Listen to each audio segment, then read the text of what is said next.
Saya tidak tahu pengalaman saudara tahun 2022. Apakah saudara bisa ngomong seperti firman ini dulu dia berbicara? Aku dekat sama dia dan mendengar. Tapi saya bersyukur dan bahagia dalam kesaksian baik di mimbar maupun omong-omong pribadi banyak yang sedang alami, ya toh. Bagaimana bekerja, mau pindah kerja dan sebagainya. Pengalaman dengan Tuhan, pengalaman dengan Tuhan. Wah, Tuhan itu ngurus saudara sampai yang sekecil-kecilnya. Bagi saya Tuhan itu tahu apa itu obat atau itu obat masuk angin itu apa? Tolak angin. Tolak angin itu Tuhan ngerti.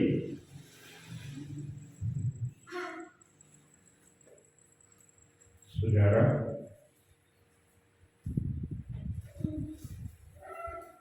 saya kemarin terus terang merasa bersalah dan istri saya mengingatkan. Karena apa? Saya waktu diomongin kenapa kok enggak bentak sama Tuhan? Saya bilang, enggak, sungkan kosong sama Tuhan maha besar. Aku tanyanya soal-soal kecil, soal kuesioner. Aku belum terus-terusan merepoti Tuhan. Lalu dia bilang, padahal Tuhan pengen direpoti loh. Senang direpoti. Dia tidak pernah menutup telinganya dan tangannya tidak pernah terlalu pendek. Dia selalu siap kapan saja, di mana saja. Karena dia ada bersama kita. Amin. Tahun 2023, mari kita minta kepada Tuhan. Mulai sekarang, saya ingin punya pengalaman terus mendengar pimpinan Tuhan. Ya, terus saudara.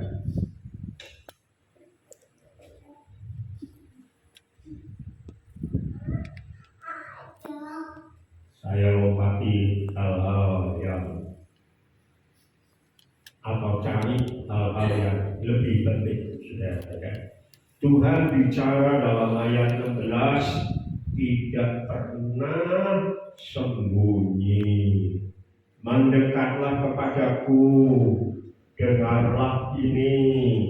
Dari dahulu tidak pernah aku berkata dengan sembunyi. Dan pada waktu hal itu terjadi, aku ada di situ. Amin. Bicara dengan sembunyi itu apa, saudara? Bahasa Jawanya apa? Rasani. Di depannya ngomongnya apa? Di luar sembunyi-sembunyi.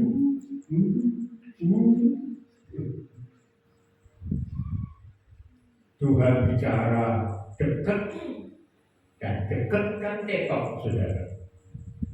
Bisa omong-omong, bisa tanya jawab. Khotbah ini juga bisa dalam konteks seperti Tuhan ngomong kepada saudara. Saya sering gitu, tetapi yang sangat berkesan kepada saya adalah ketika saya bingung mau jadi pendeta dan mau pindah pelayanan dari Jawa Timur ke Jawa Tengah, sudah pernah tak saksikan ya. Ketika itu saya difitnah berat. Lalu ada panggilan pelayanan dari Semarang. Sebetulnya pas. Tapi saya dididik di sekolah Alkitab yang penyerahan total. Ketika melayani, doa pertama adalah Tuhan, saya bersedia mati untuk berbakti.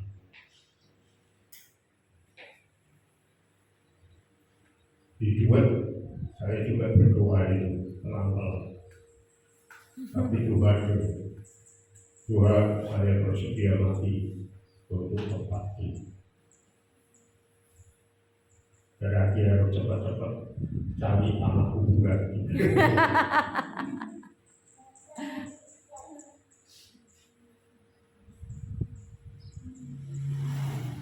Lalu ketika pertemuan para pendeta dalam khotbah, Allah bagus saja, Tuhan tolong bicara kepada saya. Saya tanya Tuhan, saya tidak mau meninggalkan tempat pelayanan sebagai pelarian. Karena saya bersedia mati. Waktu itu saya di Kapas, dekat Bojonegoro. Tiba-tiba khotbahnya, anak kemarin saudara baru lulus sekolah Alkitab di Guanggu, tahu di Guanggu ya? Diremehkan, oh anak kemarin di sini Jolo, yang khotbah. Nah, pendeta besar itu kan terus rasanya, wah di khotbah itu jadi reguler. Omong apa?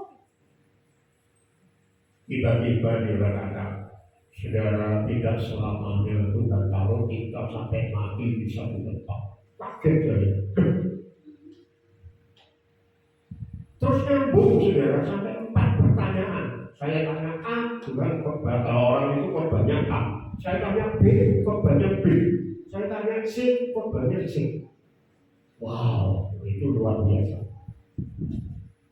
Dan akhirnya saya memenuhi panggilan Tuhan. Amen. Tidak bersemangat. Di Kudus juga begitu.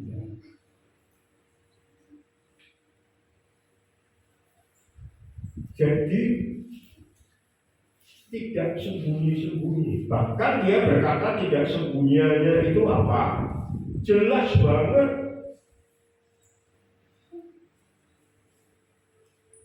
Dan pada waktu hal itu terjadi, aku ada di situ. Ingat kalimat ini, saudara. Kalau sesuatu terjadi di dalam hidupmu, catat ayat ini, tulis di hati saudara. Tuhan ada di situ. Engkau tidak pernah sendiri. Engkau ada bersamaku di setiap musim hidupku. Tak pernah kau biarkan ku sendiri.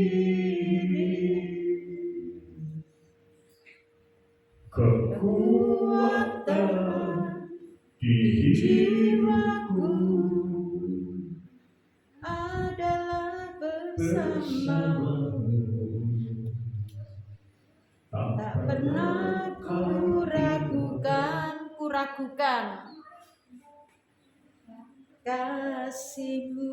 Jadi apapun yang terjadi di dalam hidup saudara, Tuhan ada di sini. Amin. Tapi juga perlu ada catatan saudara, saya sendiri. Ketika saya sedang marah sama istri saya, Tuhan juga ada di situ. Ayo ciumkan dan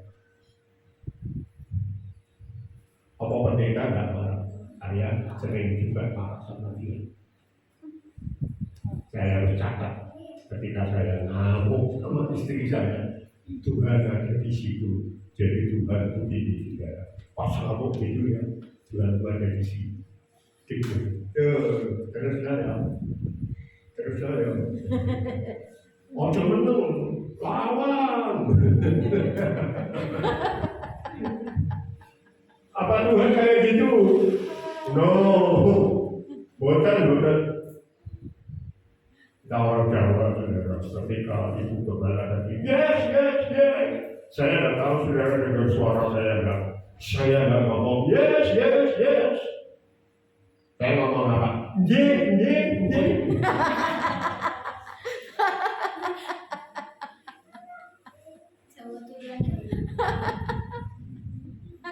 Lebih Jawa dari Jawanya. Jadi luar biasa.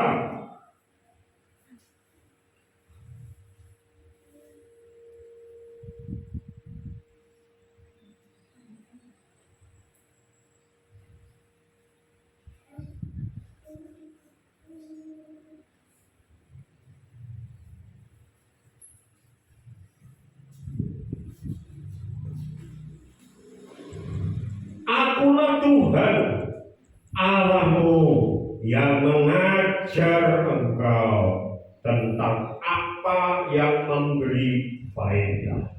Amen. Ini loh Tuhan, dia mengajar. Tentang apa saudara? Mengajar? No. Kalau Tuhan mengajar, dia selalu mengajar tentang apa yang memberi faedah. Tuhan selalu berpikir untuk keuntungan saudara. Amin. Amen. Dia tidak pernah berpikir untuk merugikan saudara. Dia tidak pernah berpikir untuk melawan saudara. Kecuali kita melawan. Dan kalau ada perkataan melawan, Tuhan melawan kita. Di sungai Yakub kan Tuhan melawan Yakub. Dan dia pukul paha Yakub ada injak.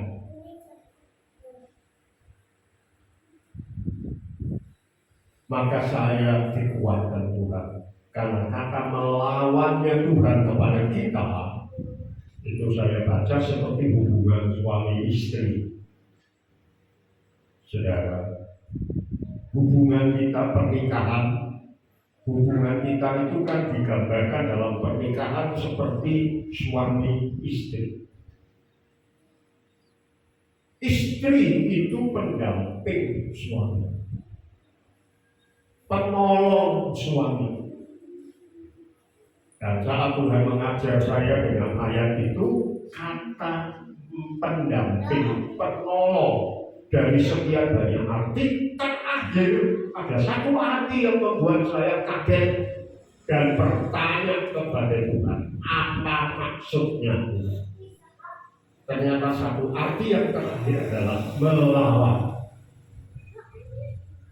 Saya ajar ini di persiapan nikah, kan ada bimbingan pranikah 3 bulan. Saya ajar istri-istri, engkau penolong, pendamping dan sebagainya, lalu satu lagi melawan. Wah, para calon istri makanya langsung nunggu. Wah, apa? Aku bisa melawan besok suamiku. Ternyata kata lawan itu adalah sparring partner. Saudara tahu sparring partner itu kalau ada seorang calon juara olahraga apa saja mau masuk pertandingan, maka dia punya satu yang melatih dia menjadi sparring partner, misalnya tinju. Maka saya juara, ada pelatihnya, sparring partner, main tinju, saudara, dia melawan saya.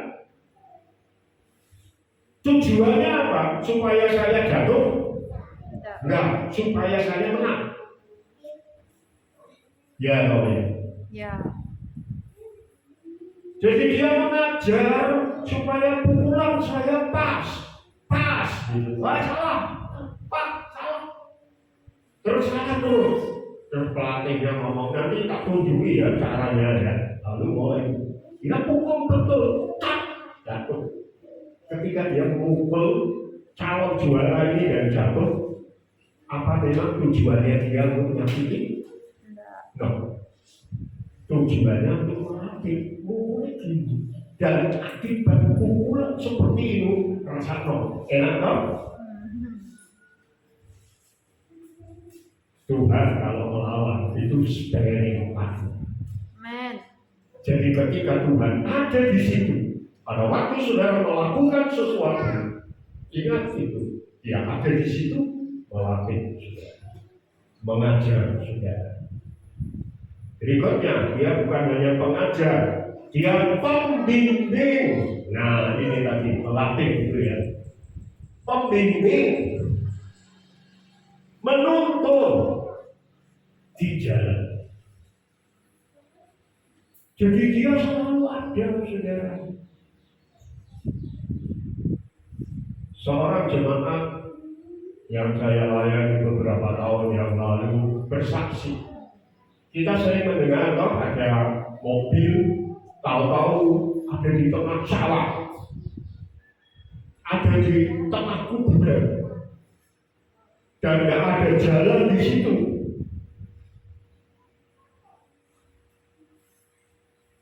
Sampai kalau kita dengar itu piye caranya? Selalu ada tanda petik pengalaman tertentu.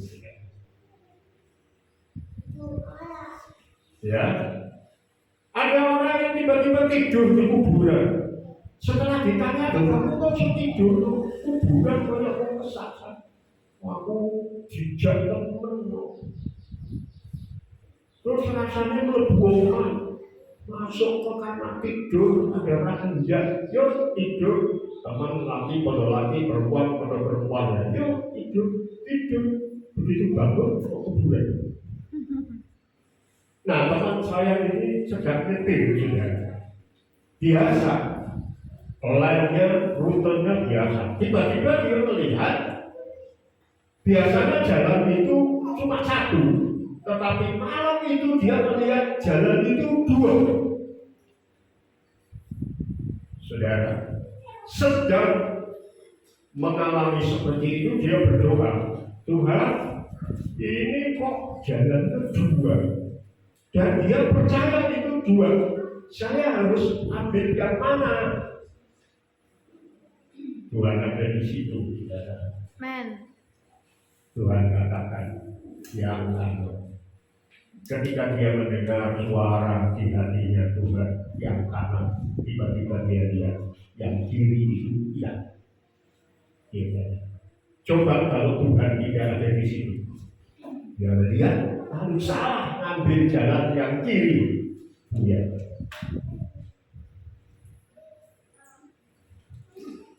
Kadang-kadang kan kita lewat daerah-daerah tertentu yang ada kuasa seperti itu, saudara. Nah, ketika saudara lewat di situ, ingat Tuhan ada di situ. Amen. Oh, terima kasih Tuhan. Matur nuwun. Dimanapun saudara ada, kapanpun kondisi, apapun kondisi saudara. Dan di tahun 2023 Tuhan ada di situ. Amen. Dia membimbing, menuntun di jalan yang harus kita tempuh. Dia tidak hanya menerangi mata kita, tetapi dia membimbing, menuntun langkah kita. Firman-Mu berita bagi kakiku, terang bagi jalanku. Wow. 2023 tahun penuh damai sejahtera. Saya tutup saja saudara, jauh lagi terus. Tetapi tidak perlu khawatir, berarti yang sudah lapar, sudah minum itu.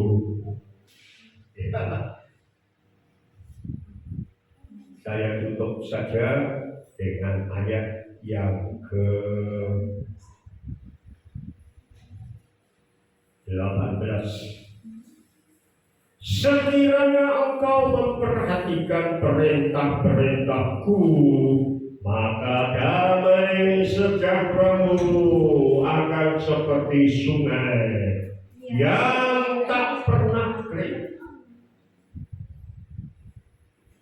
dan kebahagiaan-Mu akan terus berlimpah seperti gelombang-gelombang laut yang tidak pernah berhenti. Ini ada lagunya juga kan? Yang tak pernah kering, itu ya, tak tahu, saya lupa. Beda dengan banjir, saudara. Banjir bandang itu seketika, ya tak? Tidak lama. Semarang tahun berapa itu pernah banjir bandang, mayat bergelimpangan itu.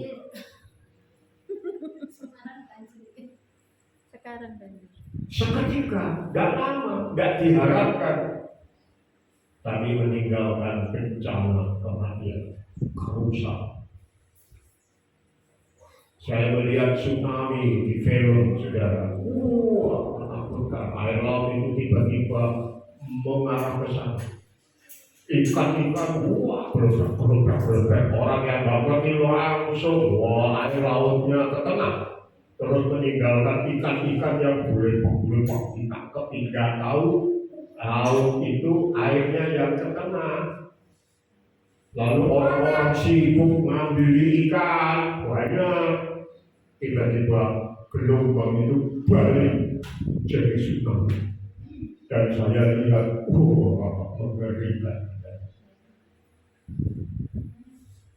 Kalau pas irama jantung saya normal, lihat dia kayak gitu, aman aja. Tapi kalau pas irama jantungnya tidak stabil, lihat kayak gitu, wah langsung teratap. Kayak ikut di situ, hancur.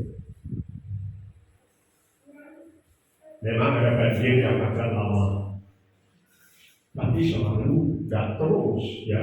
Selesai nggak meninggalkan korban kan? Tetapi damai sejahtera pernah beri. Damai sejahtera. Damai sejahteramu. Na na na na na na na. Tidak pernah kering.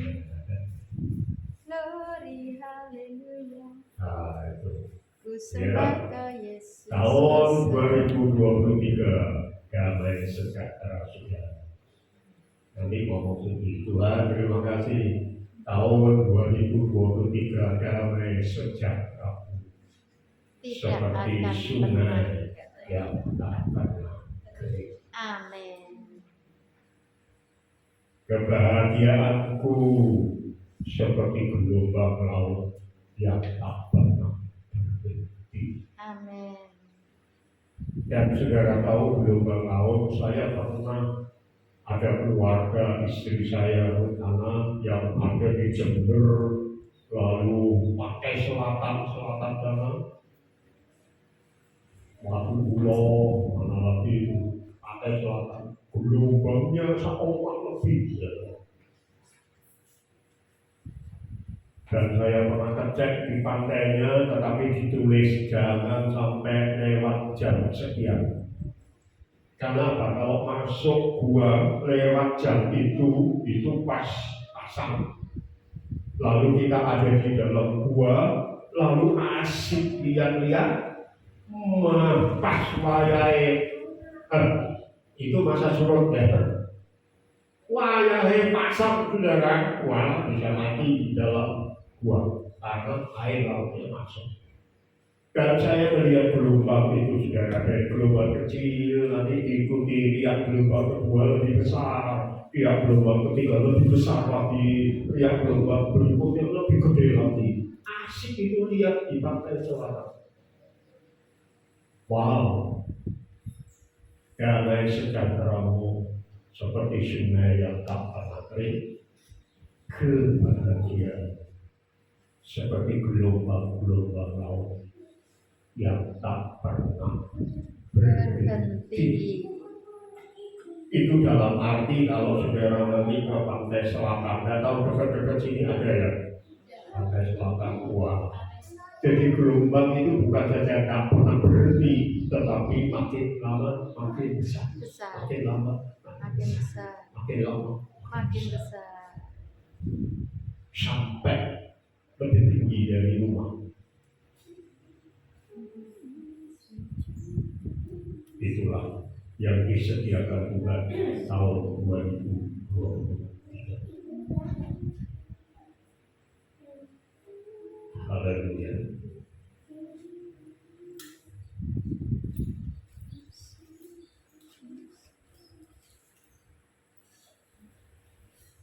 Khotbah pertama dan khotbah terakhir di tahun kemarin, khotbah pertama di tahun ini baru ini, kan setahun cuma bisa.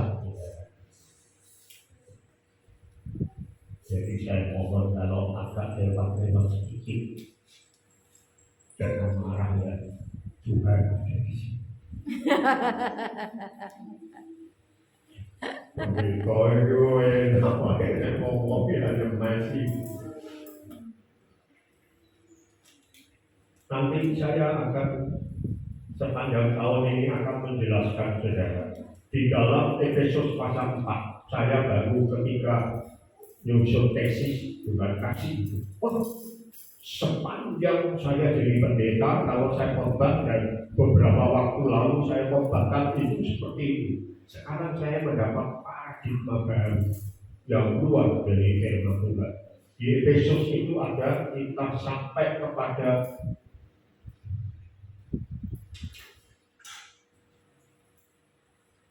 kesatuan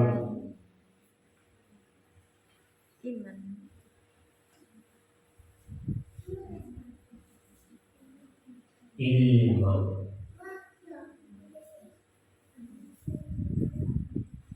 Dan pengetahuan yang benar.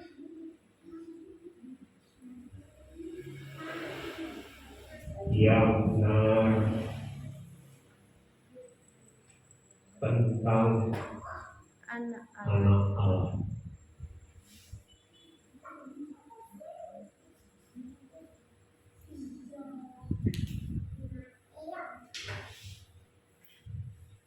Dulu kalau saya menjelaskan kepada saudara, kata dan ini menyatukan antara kesatuan iman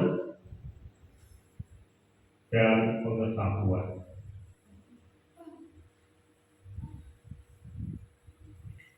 Ya, kesatuan iman sendiri supaya iman kita menjadi satu lebih kuat, bukan iman sendiri-sendiri, tetapi iman bersama. Imannya podo, Yesus mengalah, Yesus juru selamat. Ya, tidak ada yang imannya Yesus cuma nabi, tidak ada. Semua sama. Terus pengetahuan yang benar tentang anak Allah itu pengenalan tentang Allah. Jadi dua, satu kesatuan iman, yang kedua pengetahuan. Dan tetapi saudara, ketika saya belajar dan Tuhan kasih itu nanti akan jadi salah satu bahan tesis saya. Ternyata Tuhan kasih tahu kesatuan itu bukan kesatuan iman, lalu dan pengetahuan sendiri-sendiri, tetapi kesatuan antara apa? Iman dan pengetahuan. Jadi kesatuan itu bukan hanya kesatuan iman saja, lalu ada pengetahuan. Jadi dua hal yang berbeda. Tetapi ternyata saya dikasih tahu Tuhan, kesatuan ini adalah kesatuan antara apa? Iman dan pengetahuan.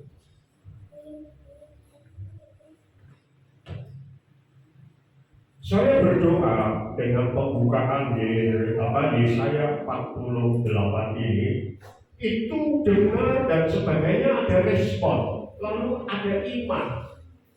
Jadi bukan kesatuan imannya, tetapi iman dan pengetahuan. Pengetahuan, pengenalan.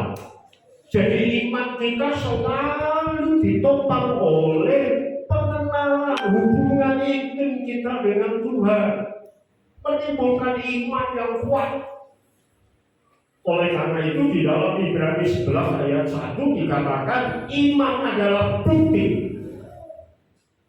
Kenapa iman jadi bukti? Karena kesatuannya imannya dengan pengenalan akan Allah, pengalaman dengan Allah. Jadi bukti terus, kenyataan terus, bukti terus, kenyataan terus. Ada orang yang beriman kepada atau percaya kepada hal-hal yang tidak jelas. Rasul Paulus pernah datang di sebuah kota dan ada tempat mesbah mempersembahkan sesuatu. Di situ dikatakan dipersembahkan kepada Allah yang tidak dikenal. Apa kita bisa beriman kepada Allah yang tidak dikenal? Tidak bisa. Lalu itu karena Sokolo datang, ini loh tak kenal no, Allah yang enggak mau kenal itu Yesus Kristus. Jadi iman mereka digabung dengan Yesus Kristus. Yang jelas anak Allah yang hidup, bukan iman kepada Allah yang enggak kelihatan.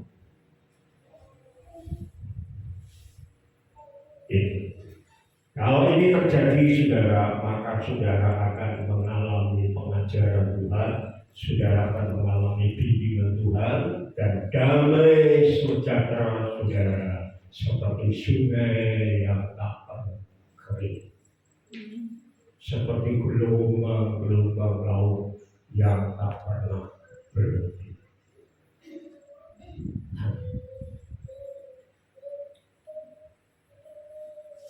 Mari kita mempersiapkan diri untuk perjamuan.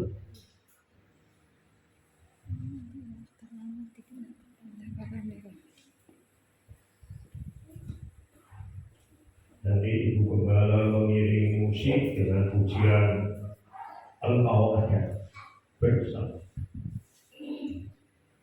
Yuk kita berdoa dulu untuk perjamuan kita.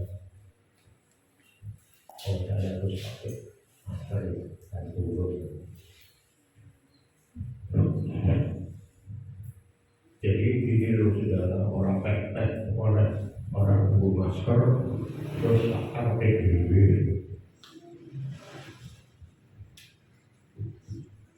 Yuk kita berdoa. Tuhan, terima kasih di hari pertama tahun 2023 ini kami boleh mendekat kepadamu dan mendengar Engkau yang akan terus mengajar kami, membimbing kami untuk berjumpa dengan Engkau di mana saja.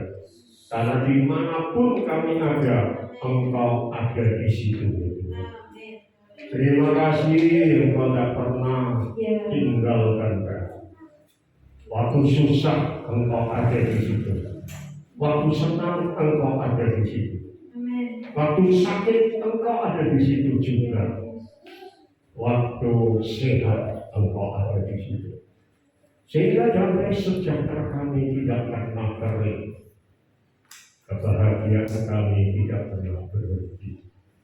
Matur nuwun Gusti Yesus. Thank you Lord. Terima kasih.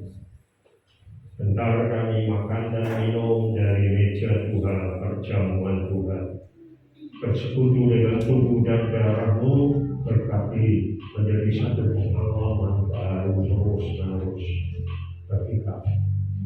Di dalam nama Tuhan Yesus Kristus, kami berdoa. Amin. Bersamaku di setiap musim hidupku, tak pernah kau biarkan ku sendiri.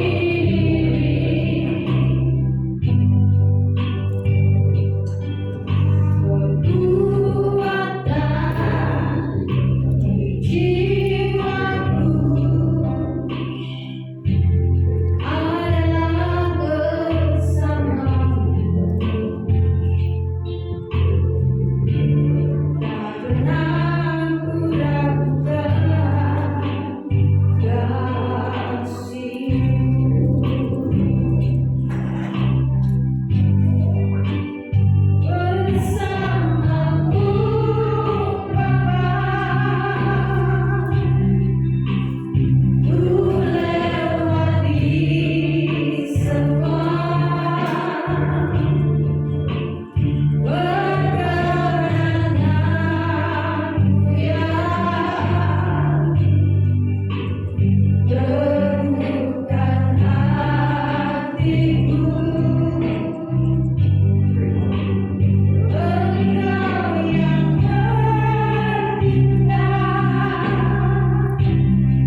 yang membenarkan kita dan melayakkan kita untuk menerima semua berkat surga yang sudah disediakan. Sebelum makan, saya baca firman Tuhan. Sebab apa yang telah kuteruskan kepadamu, telah aku terima dari Tuhan, yaitu bahwa Tuhan Yesus pada malam waktu Ia diserahkan, mengambil roti, dan sesudah itu Ia mengucap syukur atasnya. Ia mengucapkannya dan berkata, inilah tubuhku yang diserahkan bagi kamu. Perbuatlah ini menjadi peringatan akan aku. Saudaraku yang kukasihi, bukankah roti yang atasnya kita ucapkan syukur ini adalah persekutuan kita dengan tubuh Kristus? Haleluya, amin. Amin. Mari kita makan dalam nama Tuhan Yesus.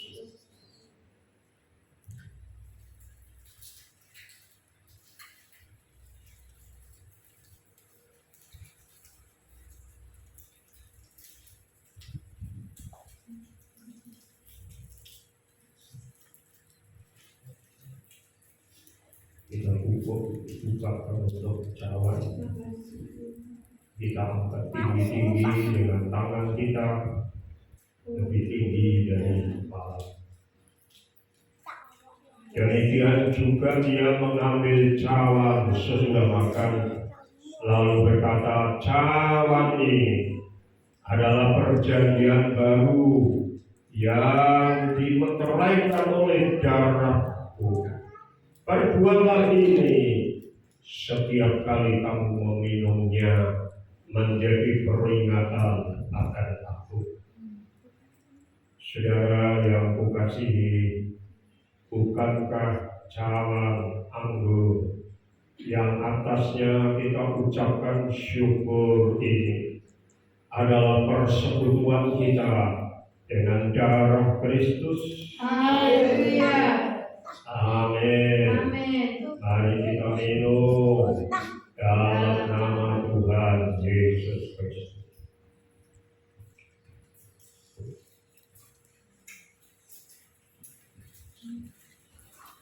Haleluya. Oh, Haleluya. haleluya. Haleluya.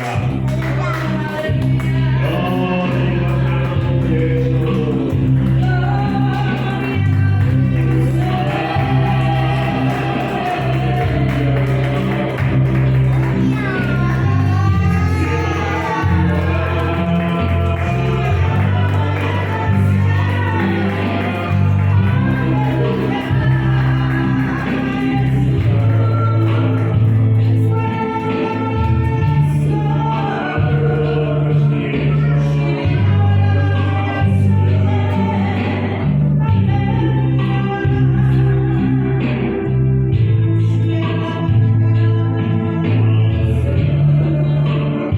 Terima kasih Tuhan Yesus. Kami sudah masuk tahun 2023 bersama-sama dengan Engkau. Sepanjang tahun ini Engkau ada di situ ya Tuhan. Bersama dengan kami. Penuhi kami dengan seluruh janji-janji-Mu yang terbukti kami alami. Kami masuk melalui jalan yang benar, dan Engkau selalu memberi kami jalan masuk dengan iman yang berani untuk menerima pertolongan pada waktunya. Amin. Dalam nama Tuhan Yesus Kristus kami sudah berdoa. Amin. Silakan duduk saudara. Pengumuman singkat setelah makan bersama nanti Jadi setelah ini kita makan bersama dulu. Terus setelah itu pengurus kami mohon tinggal sebentar. Sudah ada undangan PA untuk mengakhiri kegiatan Natal. Lalu saya akan ikut hanya memberi informasi 2 hal saja untuk bisa dipikirkan setelah itu. Itu yang pertama.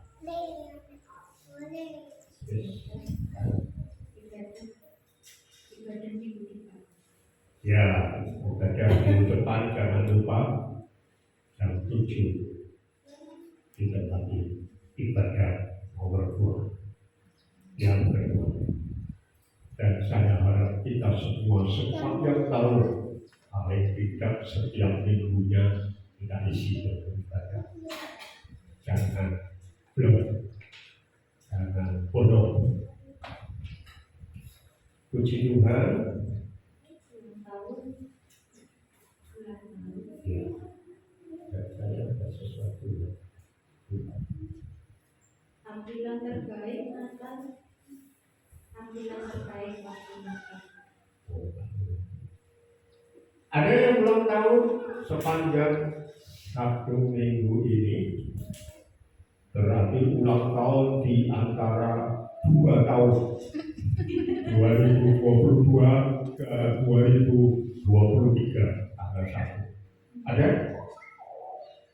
Ya ada. Kalau tidak ada, mari kita bersama-sama berdiri. Oh ya, sorry. Yang menang tampilan terbaik, inilah waktu Anda untuk menerima piala. Saya persilakan kepada Ibu Gembala. Harusnya terima pialanya juga pakai pakaian nasional. Nanti dipakai waktu minggu keempat. Baik, saudara keluarga Yohanes Yanto, satu keluarga maju ke depan menerima hadiah bersama-sama dari Bapak Gembala. Hadiahnya akan disambut. Naik aja ke atas. Iya, biar kelihatan. Shoot kelihatan. Ya. Oke. Awalnya kami berpikir satu orang yang mendapatkannya, karena waktu lihat pertama yang ketok itu Pak Yohanes Yanto ya. Tapi ternyata ada yang belum dipakai. Kemarin masih ada yang ketinggalan loh, ikat kepalanya tidak dipakai. Jadi nanti minggu keempat dipakai ya. Nah, karena satu orang berpikir hadiahnya satu sudah disiapkan. Dan ternyata mungkin belum sudah. Oleh DKI siji kan peroyokan. Jadi kami ralat hadiahnya menjadi bisa dipakai bertiga. Pakai apa nih? Selamat. Jadi orang Batak itu nanti ya. Maksudnya Batak kan jadi Batak. Tuhan memberkati, Tuhan memberkati. Dan rupanya waktunya Tuhan atur pas, saudara. Terima hadiah, bersyukur, dan menjamu kita makan bersama hari ini. Jadi makanan dijamu oleh keluarga, ibu dan bapak Yohanes. Tuhan menjamu kita melalui tadi ya kalimat tadi ya. Tuhan berfirman melalui Yesaya. Ini perjamuan kita makan bersama dari Tuhan melalui keluarga bapak, ibu dan bapak Yohanes. Orang Indonesia selalu berkata bapak dan ibu tersebut nama. Saya kurang serap, saudara, bukan kebarat-baratan. Kalau barat kan ladies and gentlemen. Saya tidak ikut-ikutan itu, tetapi hanya logika. Nama yang disebut itu kan namanya Bapak. Kosok Bapak dan Ibu Yohanes, berarti Ibu Yohanes. Padahal ibu namanya Naomi. Dan pas Bapak dan Ibu Naomi itu pas. Nah, karena nama keluarga dari bapaknya harus bapaknya yang punya nama itu kece. Jadi ibu dan bapak pastor. Ya, sudah Pak Paulus jangan banyak omong lagi.